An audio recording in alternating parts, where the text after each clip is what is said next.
What are the biggest offseason concerns facing the four teams from the NFC going into the 2022 regular season? It's time to find out right now as we break down for the draft for all the teams across the continue our division by division series here on Locked On Fantasy Football. You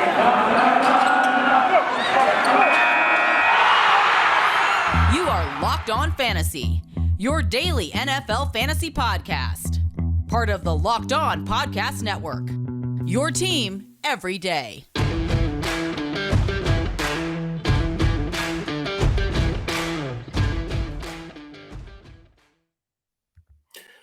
Everyone, and welcome to another edition of the Locked On Podcast. As usual, I'm your host, Vinnie Iyer. When we're not doing this, I'm writing about NFL and fantasy football, sporting news.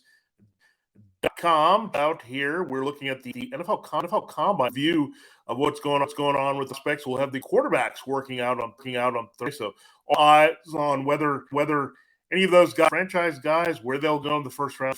From Malik Willis to possibly Matt Corral, who won't be there as he's resting his injury. So we'll do that, and we'll do a combine review early week. We'll continue our series here this week, looking at the NFC division. We went west, and we're going to end up in the East here, looking at that conference, and we'll do it again, and starting with there to wrap up the Friday start the AFC West and the for those four teams, but we're going to focus on NFC East. That means the Dallas Cowboys, it's Philadelphia Eagles, Washington Commanders. We have name now in that order. So the Commanders, their name, but they've got a lot of other things they got to see here in the 2022 off. So thanks for making Locked On Fantasy first listen every day.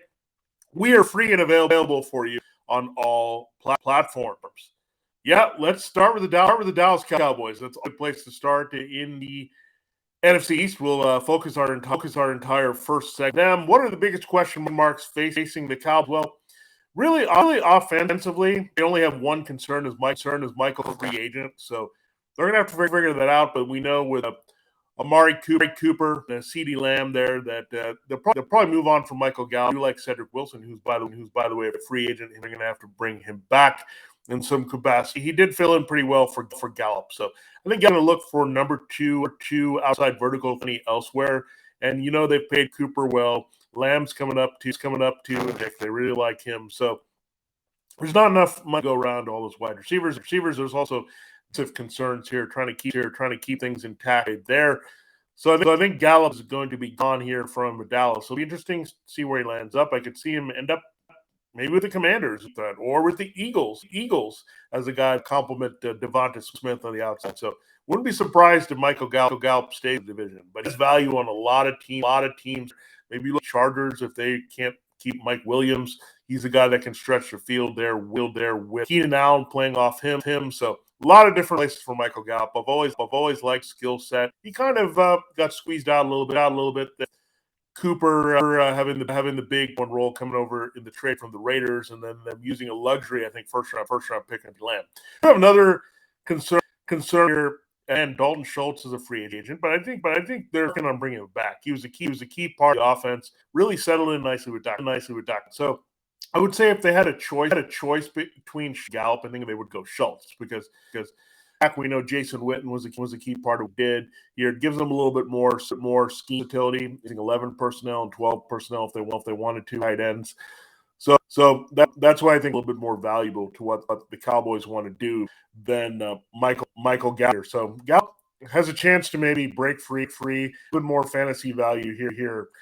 Then we know by association, Cooper and Lamb should also see some boost their value because that means they're going to be more. And the thing about Cooper and Lamb, they were more versus the route running that you can outside and inside. Gallup to me is more dedicated at outside speed, and I know Gallup and Dodd had a pretty good connection, but also saw that develop that trust between him and Dalton Schultz, their tight end. So I think where the Cowboys have to go, where you look at this Kellen Wentz with Mike McCarthy, I think the tight end a little bit important here, and a guy that doesn't give you too much in the blocking aspect of it. Good seam tight end here, productive season, very good red zone receiver.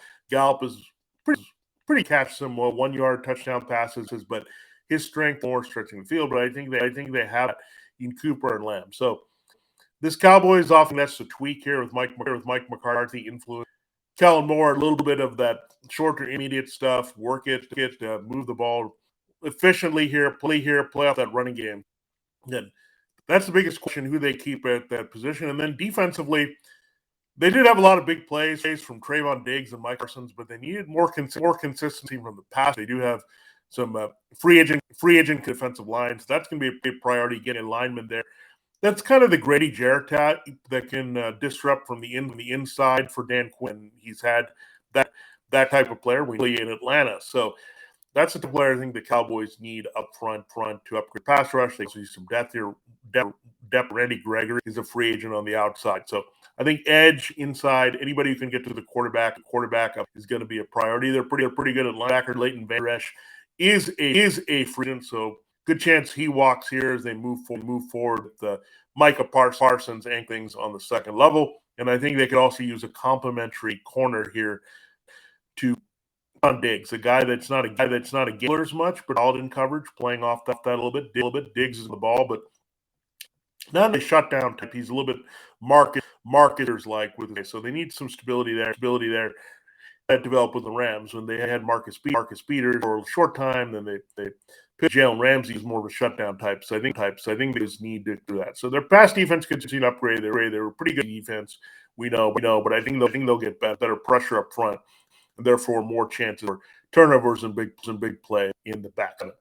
So the Cowboys have a bit of concerns here, and we broke those down. They're all going to affect reality football, fantasy football, and we'll look at that for the Giants. They're next coach here, Daboll, and the Eagles, year two with Nick Sirianni. Get into those two teams in our next.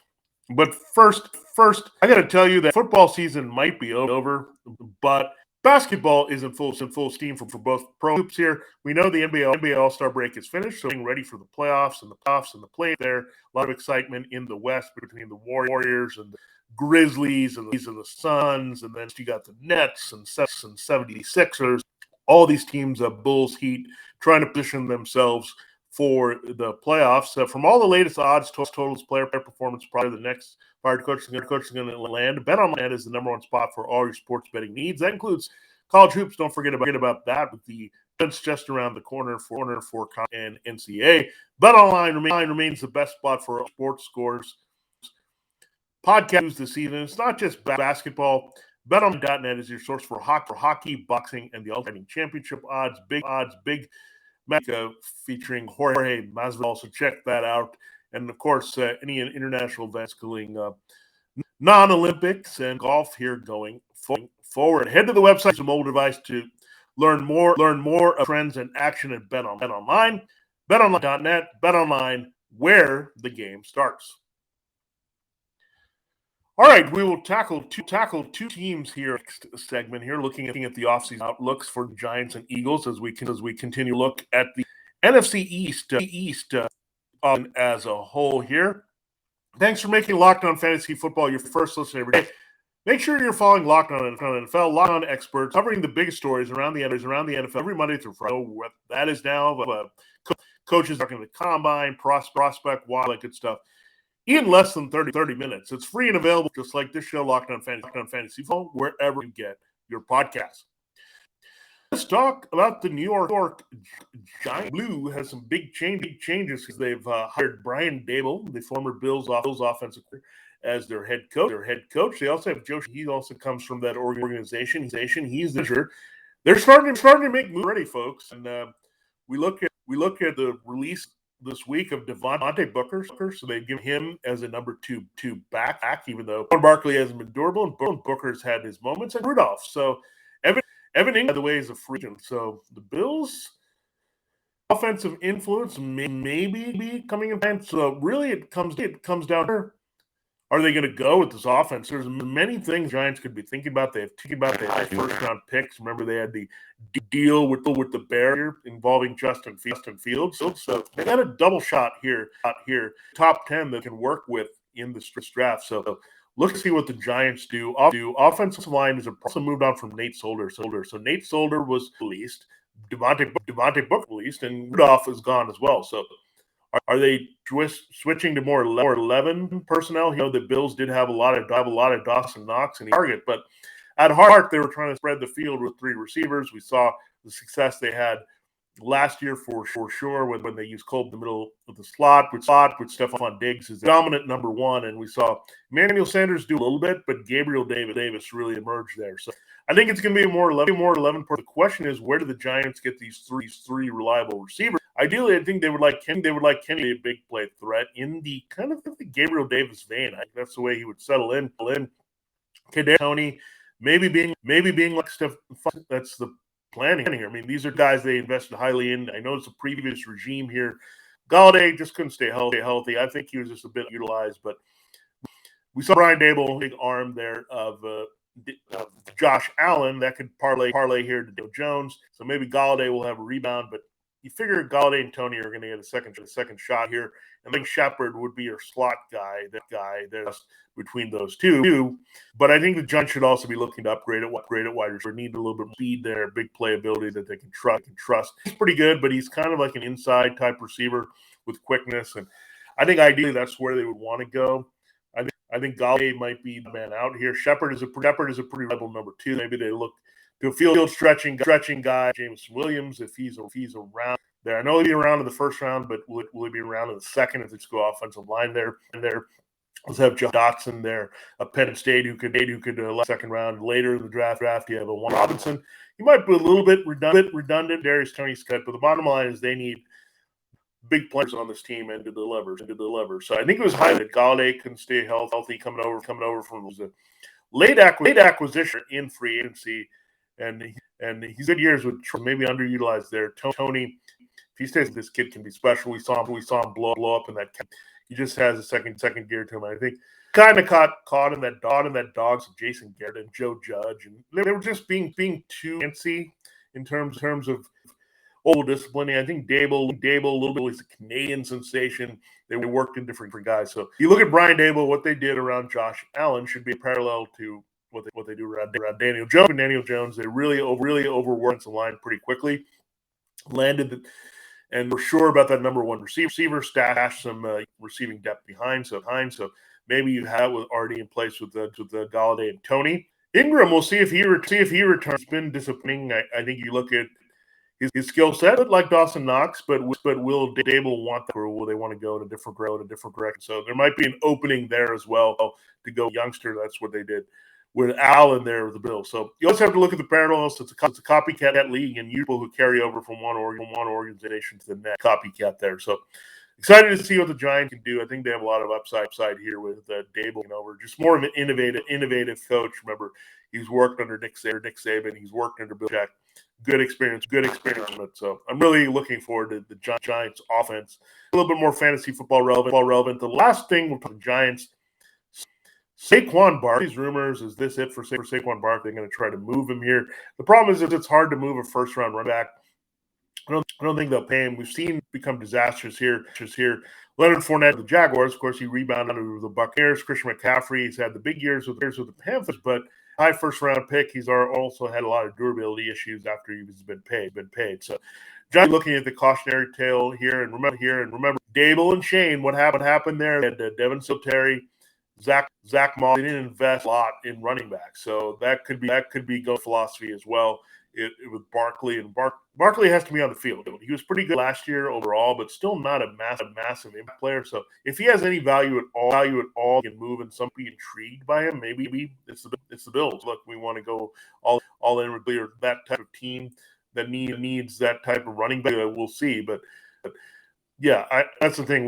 We'll see. I think Booker says that they're committed to Barkley. There's no reason to go away from that yet. I think the big need to get that offensive line and the passing game kind of restored to kind of lift Daniel Jones. Daniel Jones is going to be the guy ever here as a 2019 first-round pick.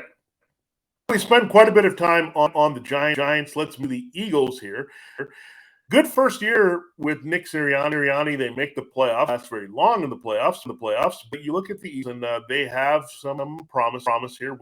It's a situation for them because look at the Eagles and what they can do here. Jalen Hurts, they're committed to him. So there's talk about where they going to try to quarterback. Howie Roseman, the GMs. We have Jalen Hurts. We're not going after anyone else. So that's the way this offense is sitting right now. But that said, on it, they had Devonta Smith, number 1 first-round pick there at wide receiver. Dallas, pretty special receiver, and when things go together. Now the running back could be in here. Miles Sanders can stay healthy, and they like Jordan Howard for some reason here.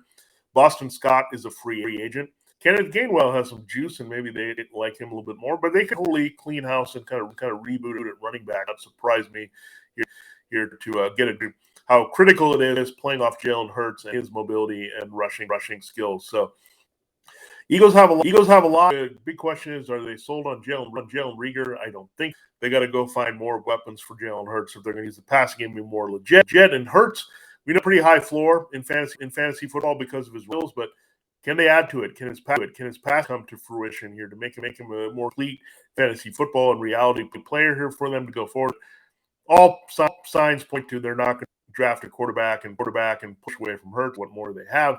They're off to a pretty start with him and Sirianni. And again, build that supporting a little bit more. That's important. Don't forget about the offensive line needs a little bit of rebuilding as well. You know, left tackle situation is fluid here. Maybe coming back there to shore things up. Brandon Brooks is tired, so needs there on the inside. And we know that Chelsea's getting a little bit older, as well as Lane Johnson. So some things to address up front, so the East have some continuity here for Sirianni. Seeing if they need to get more. I think they'll lose one wide receiver here in their veteran or rookie to upgrade and give Hurts a little bit more of a chance here. And defensively, I think this potential for a playmaking unit. I think you look at the 3 picks they have. Good opportunity to a couple playmakers to that side. Really be an unit there. Intriguing fantasy football because of takeaways, but they can also upgrade their offensive line, add some weaponry there. Some Eagles can do here as well. Build on last year's success. It was modest success overall. The playoffs played the Buccaneers. Theirs didn't really let long there. We're overmatched. Need a lot more offensive firepower. And I think it's going to be focused a little bit on an offensive coach and Howie Roseman, a guy that can be aggressive and really push their team to the salary and go back again, which we saw with the Carson situation there in dealing him to the Colts last year. All right, we need to talk about the Washington Commanders. We'll get into them in our final segment. Make sure you check all the team-by-team podcasts here on the Lock Network. They've got you covered. Whether the Bengals are coming off the Super Bowl, all the teams trying to capture a lot of good stuff at the combine, coming out of the combine there. Good reports. Talk to the general managers and coaches. So it should be fun to watch here what happens with all these teams in the offseason. So check it out here on the Lockdown Network. We're bringing it to you all off-season long with the in-depth analysis and insight you're looking for your every day, and that includes your fantasy football team every here on Locked On Football. All right, to close the show, looking at the Washington Commanders and what they're doing. Yes, the Commanders have a nickname. So no longer the football team. They are locked and loaded. So they got one business done. But what's the next one? Figure out what's up at quarterback here.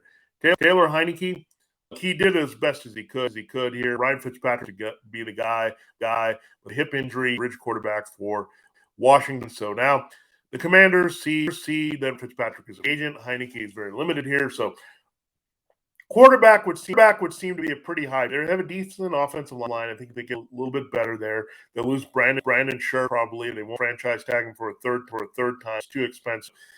At guard, they have it a little bit and look at the tackles also for whoever they're looking at quarterback. But then beyond that, you look at Terry McLaurin, Antonio Gibson. Those are some good weapons. Logan comes back healthy. Not a bad triple combination. Maybe you have Kissick back here out of the backfield, but It's an offensive skill position.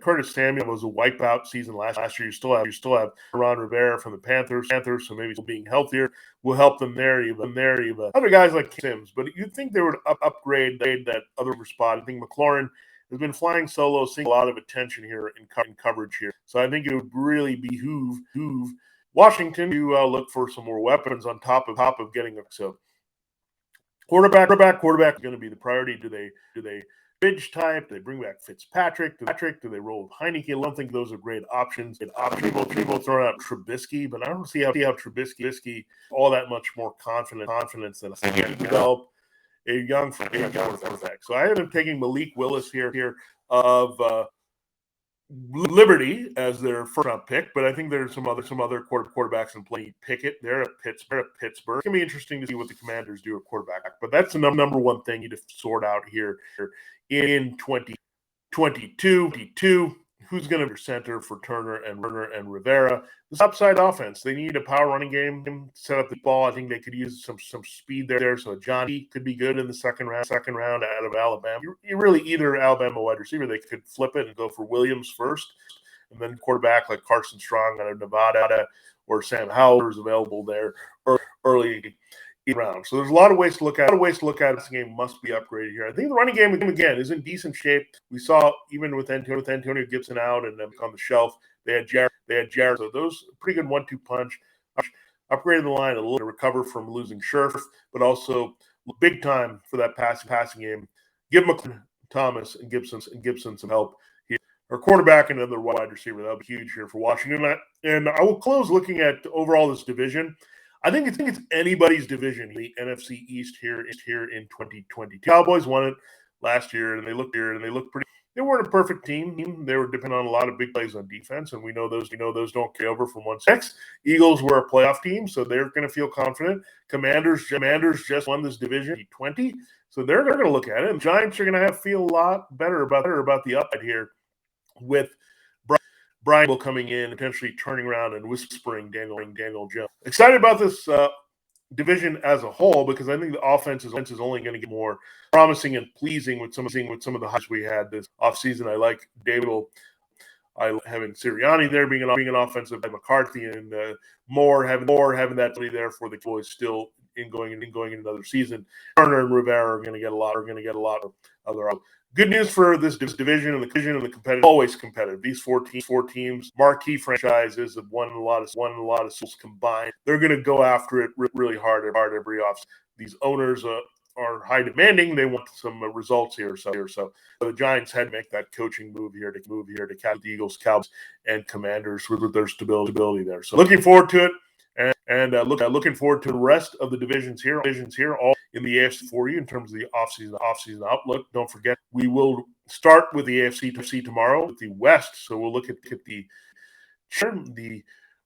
runners of the AFC as well as our playoff team, the Raiders and Chargers were right there. And then the Broncos, a big on ahead with a new head coach and Nathaniel Hackett looking for quarterback answers as well. So it's a breakdown there for you on our show. Thanks for making Locked On Fantasy Football your first listen every day. Get ready for that West breakdown. Now make your second Locked On NFL Draft. Ryan Tracy and former NFL cornerback Eric NFL Draft life every day.